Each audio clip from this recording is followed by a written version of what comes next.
देखिए अनुराग, एक बार फिर आंकड़ा बदलता हुआ। अब एनडीए गठबंधन 128 सीटों पर आगे है, लगभग 124 पर पहुंच गया था, 4 सीटों की और बढ़त बना ली है। आरजेडी यानी महागठबंधन कम हुआ है, 106 सीटों पर आ गया है। लोक जनशक्ति पार्टी चिराग का चिराग नहीं जल पाया है, अदर्स 9 सीटों पर इस वक्त आगे हैं। तो आप देख सकते हैं एक बार फिर से एनडीए गठबंधन को कुछ एज फिर से मिलती हुई दिखाई दे रही है। लेकिन इस बीच अनुराग, क्या सीएम पद पर पेच फंसेगा?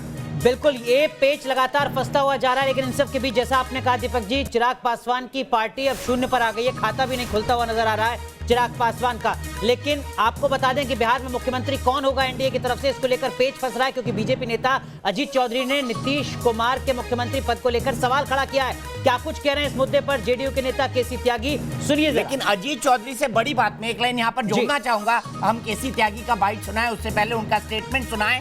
विकास चंद्रा बीजेपी हेडक्वार्टर से कह रहे हैं कि अंदर खाने बीजेपी कार्यकर्ता और नेताओं में मांग उठ रही है कि हम कब तक पिछलग्गू रहें। तो क्या बीजेपी दबाव बना रही है? और केसी त्यागी का जो बयान है, बीजेपी के इस दबाव को केसी त्यागी महसूस कर रहे हैं, इसीलिए प्रधानमंत्री को अपने वादे की याद दिला रहे हो। सुनिए केसी त्यागी जी। जेडीयू प्रधान महासचिव केसी त्यागी हमारे साथ हैं। सर, नंबर गेम जिस तरीके से सुबह गठबंधन के पाले में बताया जा रहा था, लेकिन एग्जिट पोल के बाद अब नतीजे कुछ अलग ही नजर आ रहे हैं। नहीं, ये नतीजे पहले से ही एक्सपेक्टेड थे। जनता के एक बड़े हिस्से का हमें समर्थन प्राप्त था। हमने कोविड-19 का भी मुकाबला किया, कोसी के जो वहाँ विभीषिका थी उसका भी मुकाबला किया, और हम कई तरह के दुष्प्रचार और कुप्रचार के शिकार थे। उसके बावजूद भी जो वर्तमान रुझान है वो हमारे पक्ष में होते दिख रहे। सर, नंबर से कुछ फर्क पड़ेगा आप लोगों पर, क्योंकि आप लोग दोनों गठबंधन में थे, बराबर सीट पर लड़े, लेकिन स्थितियां 1000वीं बार कह रहा हूँ, 999 बार पहले भी कह चुका हूँ कि प्रधानमंत्री, गृह मंत्री और पार्टी के अध्यक्ष कह चुके हैं कि नंबर गेम का कोई फर्क नहीं है, सिर्फ और सिर्फ नीतीश कुमार मुख्यमंत्री बने। यानी कि जो भी डिमांड करता रहे, चाहे भाजपा का चाहे जेडीयू का, एक नाम तय हो गया है कि मुख्यमंत्री नीतीश कुमार। मैं अनावश्यक विषयों पर अपना समय बर्बाद नहीं करता। जी, तो साफ तौर पर कह दिया है प्रधान महासचिव केसी त्यागी ने कि एक ही नाम है, नीतीश कुमार जो मुख्यमंत्री बनेंगे, और इसका कमिटमेंट बीजेपी की टॉप लीडरशिप ने कर दिया है, जिसके बाद ऐसा कोई सवाल ही नहीं उठता कि उन पर कुछ विचार भी किया जाए। वीडियो जर्नलिस्ट मुकेश कुमार के साथ मोहित बख्शी, न्यूज नेशन, दिल्ली। तो खारिज करने की कोशिश की है मोहित के इस इंटरव्यू में केसी त्यागी ने अटकलों को, लेकिन फिर भी कहीं ना कहीं उनके मन का डर कहीं ना कहीं अभी मोहित के इस पूरे इंटरव्यू के अंदर, उनके स्टेटमेंट के अंदर दिखाई दे रहा है। सीधे हम चलते हैं, यहाँ पर हमारे साथ नीरज राय जी जुड़ गए हैं, आरजेडी के नेता है। नीरज राय जी, 2 घंटे में कैसे परिवर्तन हो जाएगा? कहां से जीतेंगे? कोई एक आध इलाका बता दीजिए जहां से आपको अधिक वोट मिलने की उम्मीद है, क्योंकि मनोज झा जी जीतने की भी बात करते हैं और ये भी कहते हैं कि आरओ को नीतीश कुमार जी फोन ना करें, ये भी कहते हैं कि पोस्टल बैलेट क्यों रोक दिया था। मैं तो सबसे पहले आपके चैनल को धन्यवाद देना चाहूँगा, और मैं आपको जानकारी दे दूं कि मैं फिलहाल पार्टी के कार्यकर्ताओं की सूचना के अनुसार पटना के एएम कॉलेज के गेट के पास में आ गया। काफी मतलब महत्वपूर्ण जानकारी मुझे मिली। यहाँ पे 4 ट्रक पूरे बक्से से भरे हुए पाए गए, जिसकी मैंने पुष्टि करने के लिए यहाँ के चुनाव पदाधिकारी से पूछा भी इसमें क्या है, हमें जरा संतुष्ट कर दिया जाए। तो उन्होंने कहा कि रिफिलिंग के लिए ये बक्से आए हुए हैं। तो हमने तो ये देखा कि जिस तरह से यहाँ धांधली हो रहा है, तो हम कैसे माने कि ये जो ईवीएम और इन सब का खेला हो रहा है बिल्कुल सही है। नीरज जी, पटना के अभी नतीजे नहीं आए, ये हो सकता है कि आरजेडी जीत जाए, तब भी क्या आप अपनी इस बात पर कायम रहेंगे? जी बिल्कुल, हम कायम हैं और कायम रहेंगे। बिहार हमारे साथ है। नीरज जी, लोग जो है हारने की बात, या फिर धांधली की बात, या फिर ईवीएम हैकिंग की बात, या फिर आरओ को फोन ना करा जाए, ये बातें तब करते हैं जब उनको कॉन्फिडेंस हो कि नंबर नहीं बढ़ने वाले हैं। जी, मैं आपको एक कॉन्फिडेंस लेवल की बात बता दूं। मेरे पीछे 4 ट्रक खड़े हैं, मैं आपको लाइव दिखा सकता हूं। और यहाँ के जो पदाधिकारी से मैंने इन सब चीजों के बारे में चर्चा किया, तो पदाधिकारी ने अपने मुंह ढकते हुए अंदर चले गए। नहीं, 4 ट्रक में क्या है आप बता सकते हैं नीरज राय जी? ये भी ब्रेकिंग न्यूज दे दीजिए, 4 ट्रक में क्या है? जी, मैं आपको, आप अनुमति दें, मैं इसको दिखा सकता हूँ। बिल्कुल दिखाइए, बिल्कुल दिखाइए। जी जरूर, जरा फुल स्क्रीन कीजिए नीरज राय को, क्या दिखा रहे हैं जरा एक बार देख लेते हैं। नहीं, 4 ट्रक में क्या होगा? मैं चाहूंगा कि ये एन कॉलेज का मेन गेट है, जहाँ पे काउंटिंग चल रही है, और यहाँ से ये पहले बॉक्स है सर, कृपया देखा जाए। ये ट्रक से भरा हुआ बक्सा आया है, कृपया देखा जाए। ये बक्सा ये पिछले 2 घंटे से यहाँ पड़ा हुआ है। ये एक बक्सा ये नहीं है सर, ये पहला ट्रक है। मैं दूसरा ट्रक आपको ठीक है नीरज जी, मान लिया 4 ट्रक हैं, लेकिन क्या अगर ईवीएम में गड़बड़ी की जाती है तो वो ऐसे खुलेआम होती है क्या? अगर आप कर रहे होते इस धांधली को तो क्या आप भी ऐसे खुलेआम कर रहे होते? जरा खुद सोचिए, एक बड़ा सरल सवाल। जी, मैं आपके माध्यम से सिर्फ यही जानना चाहता हूं, और पदाधिकारी गण जो भी यहाँ मौजूद रहे थे, हमारे एडीएम साहब भी यहाँ निलय जी थे, उनके सामने मैंने जब ये प्रस्ताव को रखा तो वो भी जवाब नहीं दे पाए, और उन्होंने कहा कि जब आपका दबाव है तो मैं इस ट्रक को यहीं रहने देता हूँ। इसका क्या मतलब होता है सर? ठीक है, जयराम विप्लव जी के पास चलता हूँ। जयराम विप्लव जी, कॉन्स्पिरेसी थ्योरीज आने लग गई हैं, आप क्या कहेंगे इन कॉन्स्पिरेसी थ्योरीज पर? फिर सुरेश जी से यही सवाल पूछूंगा। इस सवाल पर जवाब दीपक भाई, मुझे तो यही नहीं समझ में आ रहा कि ये हताश क्यों है इतने, और दो इन्हें खुद ही नहीं समझ में आ रहा है कि बोलना क्या है। एक तरफ कह रहे हैं कि 2 घंटा रुकिए, आंकड़े बदल जाएंगे, दूसरी तरफ ये कह रहे हैं कि साहब टेम्परिंग हो रही है तो ट्रक्स लग गए तो ईवीएम खराब है। कभी उदित राज जी का ट्वीट आ जाता है और कभी नीरज राय जैसे वैज्ञानिक निकल करके आ जाते हैं आरजेडी से। तो इन्हें खुद समझना चाहिए कि ये कहना क्या चाहते हैं, यानी इन्होंने अपनी हार मान ली। और इससे पहले सुरेंद्र राजपूत जी कह रहे थे आशा की बात, वो कहते हैं पॉलिटिकल लोग हैं, बड़े आशावादी होते हैं। वाकई मानना पड़ेगा, कांग्रेसियों की आशा को मानना पड़ेगा। एक राहुल गांधी बार बार लॉन्च होते हैं, रिलॉन्च होते हैं, फेल हो जाते हैं, लेकिन उनकी आशाएं खत्म नहीं होती। उत्तर प्रदेश पहुंचे अखिलेश यादव को खा गए, रिक्वेस्ट करूंगा कि बिहार पहुंचे तेजस्वी यादव को खा गए। इस वक्त ये और बक्सा कह क्यों रहे आया? हैं कि हमारी आशाएं हैं कि खत्म ही नहीं होती। हजारों ख्वाहिशें ऐसी क्या सर, कथनी तो अभी भारतीय जनता पार्टी की ओर से दी जा रही है। मैं जानना चाहता हूं कि नीरज जी,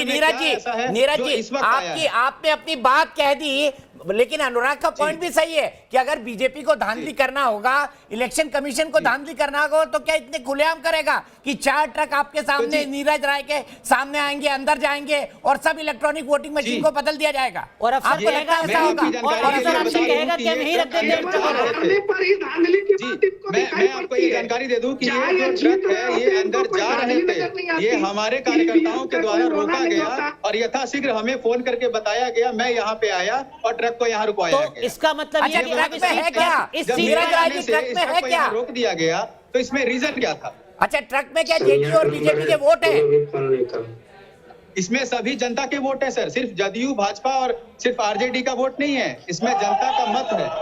मतलब चूंकि अब इस ट्रक को रोक दिया गया है तो अब इस सीट पर आरजेडी की जीत तय है। क्यों यहाँ रोका गया? अब इस सीट पर आरजेडी की जीत तय है। इलेक्शन जो पदाधिकारी हैं वो यहाँ पे क्यों रोक दिए? मुझे सिर्फ यही जवाब चाहिए।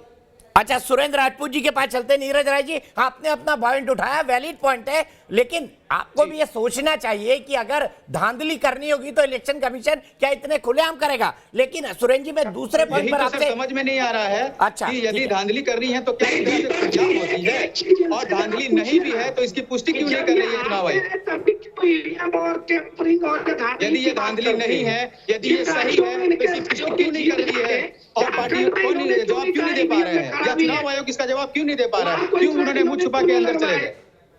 ठीक है सुरेंद्र जी, 2 बयान आए हैं। एक तो दिग्विजय सिंह का, नीरज जी रुक जाइए, विप्लव जी रुक जाइए, कहने के बावजूद सुरेंद्र सिंह राजपूत जी, 2 बयान आए हैं। एक दिग्विजय सिंह का कि विकसित देशों में ईवीएम से चुनाव नहीं होते, और दूसरा उदित राज का, वो भी कह रहे हैं कि ईवीएम तो हैक हो जाती है। जब मंगल ग्रह की चीजें, चांद की चीजें अगर आप धरती से बैठ के कंट्रोल कर सकते हैं तो ईवीएम तो हैक कर ही सकते हैं। क्या आप भी मानते हैं ईवीएम हैक हो रही है, जो नीरज राय जी आरोप लगा रहे हैं?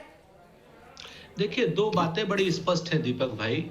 पहली चीज तो ईवीएम को लेकर के हमारा संघर्ष अलग है, उसका इस चुनाव से कोई लेना देना नहीं है। अगर हमारे पार्टी के किसी पदाधिकारी जैसे उदित राज ने कहा है तो इस तरीके की राय न तो हमारे यहाँ के शीर्ष नेतृत्व से आई है, न कोई ऐसी बात आई है, तो इस राय को उनकी निजी राय मानिए, और उस पर हम टीका टिप्पणी उसी तरीके से नहीं करना चाहते हैं जैसे कि बिहार के नेता नीतीश कुमार के अलावा किसी और को जब मुख्यमंत्री बनाने की बात कर रहे हैं तो भाजपा के नेता कह रहे हैं कि साहब ये हमारे केंद्रीय नेतृत्व की राय नहीं है। किसी की निजी राय पर टीका टिप्पणी नहीं होनी चाहिए।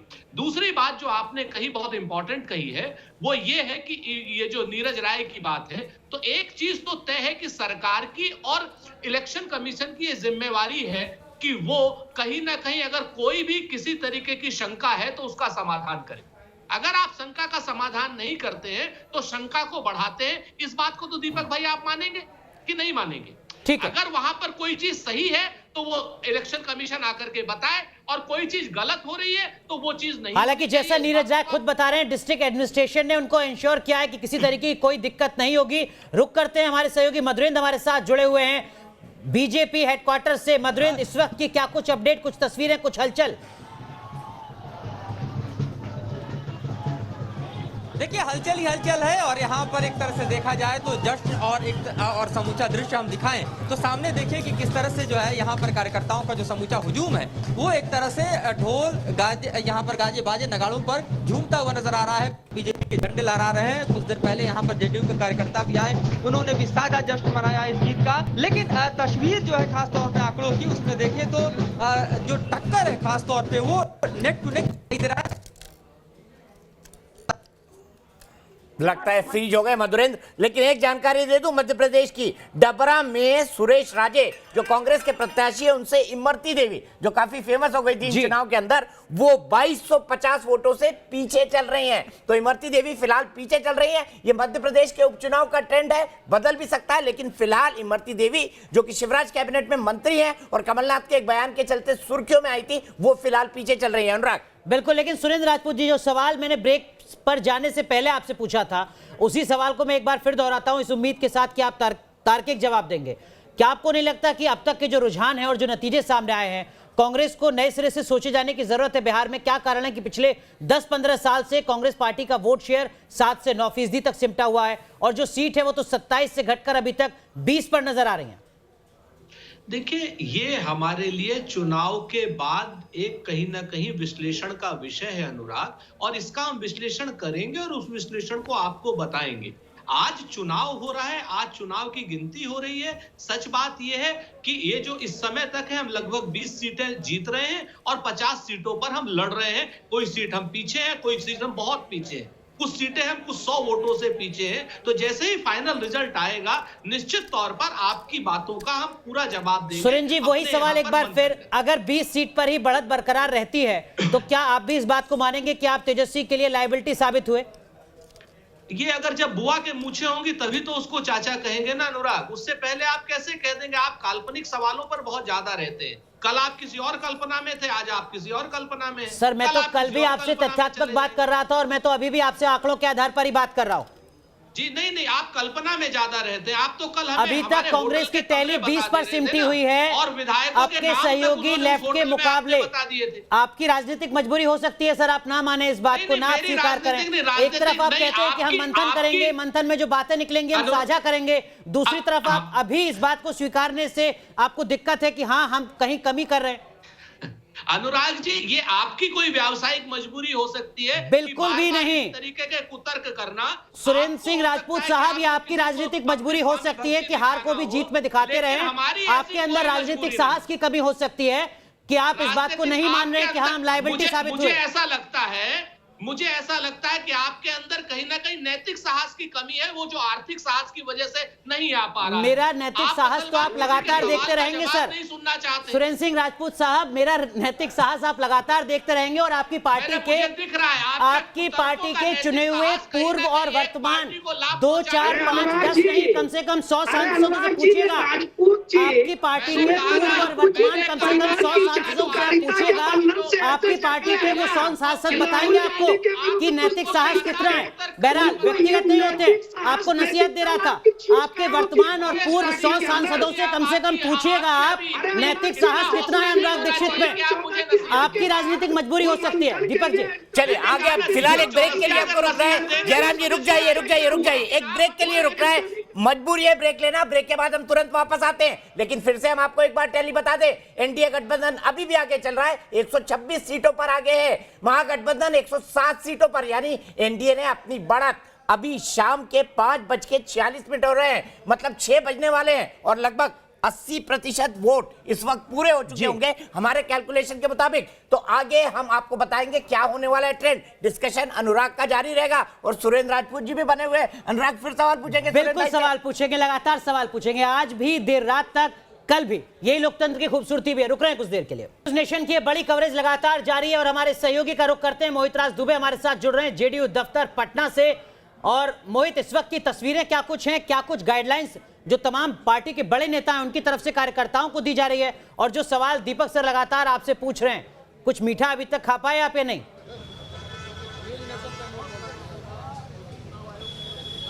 देखिए, थोड़ी देर के बाद मीठे का भी इंतजाम हो जाएगा, लेकिन सबसे बड़ा सवाल यही है कि कुछ पार्टी के कार्यकर्ता यहाँ पे जश्न मना रहे थे, लेकिन कुछ लोग अंदर से आते हैं, बड़े नेता आते हैं और कहते हैं कि नहीं, अभी जश्न मत मनाइए, जल्दबाजी मत कीजिए। लेकिन जेडीयू दफ्तर के बाहर देखिए 3 बड़े पोस्टर लगाए गए हैं। सबसे पहला पोस्टर आपको दिखाते हैं, जहाँ लिखा है नो कंफ्यूजन ग्रेट कॉम्बिनेशन। सबसे पहली फोटो प्रधानमंत्री नरेंद्र मोदी की, नीचे लिखा है देश की धड़कन। उसके बाद दूसरी फोटो नीतीश कुमार की, उसके नीचे लिखा है बिहार की धड़कन। कुल मिलाकर तो अगर दूसरे पोस्टर की बात कर ले तो बिहार में का बा, फिर से नीतीश कुमार बा, ये भी एक पोस्टर लगा है। यानी सीधे तौर पर जेडीयू के कार्यकर्ताओं ने यहाँ पे साफ कर दिया है कि मुख्यमंत्री नीतीश कुमार ही होंगे और जेडीयू की सरकार और भारतीय जनता पार्टी की सरकार, एनडीए की सरकार बनने जा रही है। जनता ने फिर चुना 24 कैरेट गोल्ड, ये भी एक पोस्टर लगा हुआ है नीतीश कुमार का। तो कुल मिला के जो रणनीति है वो जेडीयू भले ही बना रही हो, लेकिन जो कार्यकर्ताओं में जोश है वो कम होने का नाम नहीं ले रहा है। लगातार यहाँ पर पार्टी के नेता रोकने की कोशिश कर रहे हैं जेडीयू के कार्यकर्ताओं को, अभी रुक जाइए, जल्दबाजी मत कीजिए, आतिशबाजी मत करिए, मिठाइयों को मत बांटिए। लेकिन मानने को अभी कार्यकर्ता तैयार नहीं। तो कुल मिलाकर अब देखने वाली बात यही होगी कि जैसे जैसे वक्त बढ़ता जाता है और जनादेश की क्यारियों में कौन से फूल खिलते हैं, किसके पक्ष में फूल खिलते हैं, किसके हिस्से में खुशबू आती है और किसके हिस्से में कांटे आते हैं। जी, आप नजर बनाए रखिए। मोहित राज दुबे, हर मिठाई नहीं मिली लेकिन शायराना हो गए तो बिल्कुल मिठाई क्यारी में फूल खिलेंगे, जिसको महक आएगी। क्या हुआ मोहित, शायरी वायरी करने लग गए क्या आजकल आप? बिहार में बहार है, नीतीश सरकार है, नीतीश कुमार जिंदाबाद। सर, आपसे सीखा है सर, लगातार आपकी पत्रकारिता को देखकर मैंने भी पत्रकारिता सीखी है, लेकिन लगातार जिस तरीके से लगातार न्यूज़ नेशन ने ये बात कही है और सटीक जिस तरीके से रिपोर्ट दिखाई है, जेडीयू के तमाम कार्यकर्ता, तमाम नेता हमारे साथ आके खड़े होकर कह रहे थे कि न्यूज़ नेशन ने जो सुबह से रिपोर्टिंग की है, सुबह से जो सटीक नतीजे दिखाए हैं, उसकी तुलना किसी भी चैनल से नहीं की जा सकती। ठीक है मोहित, देखिए अब फिर देखिए एनडीए 124, आरजेडी फिर नीचे खिसकते हुए 110 पर आ गई है। अभी हमने देखा था 121 पे चली गई थी एनडीए, लेकिन देखिए फिर से 124 पर आ गई है। एक ब्रेक के लिए रुक रहे हैं, ब्रेक के बाद तुरंत वापस आएंगे और आपको बताएंगे कि अब क्या कह रहा है नया आंकड़ा। अभी भी एनडीए अपनी बढ़त बरकरार रखे हुए सुबह से लेकर अब तक जो आपको न्यूज़ नेशन ने दिखाया।